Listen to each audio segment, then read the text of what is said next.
Hello and welcome to Capitol Review. I'm Mark Hall. President Trump delivered a rare primetime address. He celebrated what he's calling his top achievements of his first year back in office and previewed what's to come.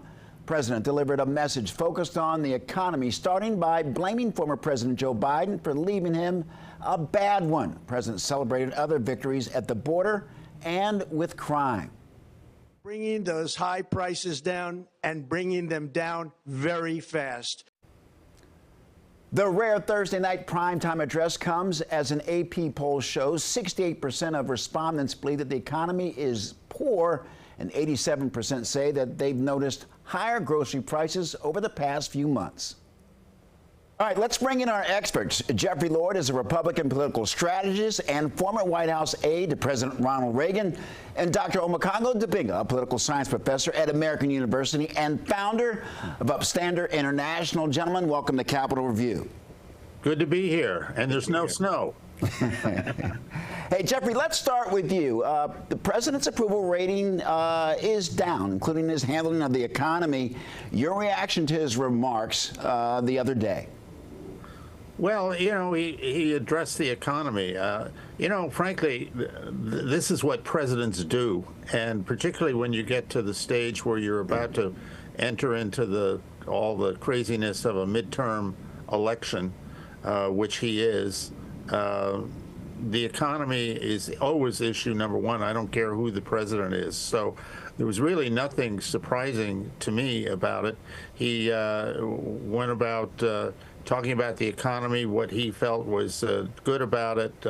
He talked about lowering inflation and all of that kind of thing, and then added in this business of what he calls the warrior dividend, which is $1,776 to veterans. No accident there. That is $1,776, and we're coming up.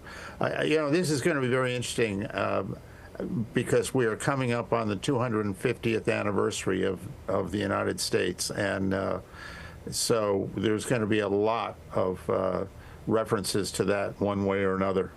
Dr. Dibinga, your response to the president's remarks?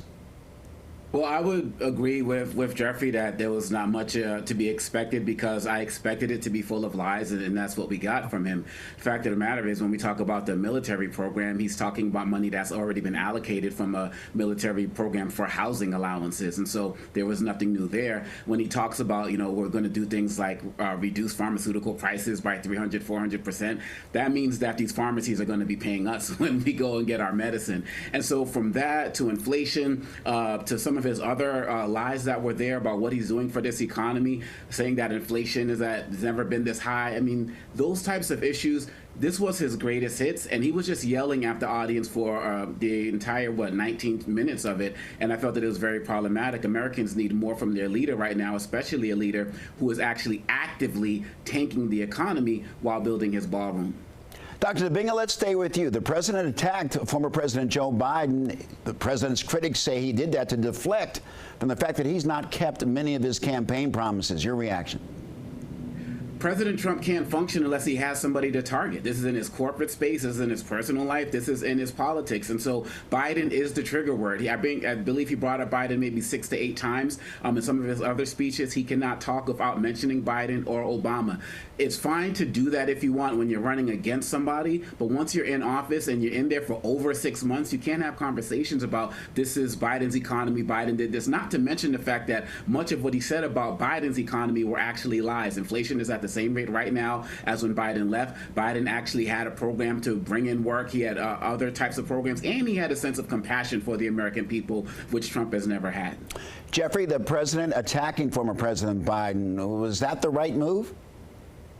Well, I think it's inevitable. That's what presidents do, is particularly when they have succeeded somebody, as he has succeeded President Biden, they look back and whatever the problems of the moment are, they try and pin them on their predecessor. That's pretty normal stuff for presidents of the United States, no matter who they are. President Biden would talk about then former President Trump, and President Obama would talk about the Bushes, and on it goes. So there's nothing new there.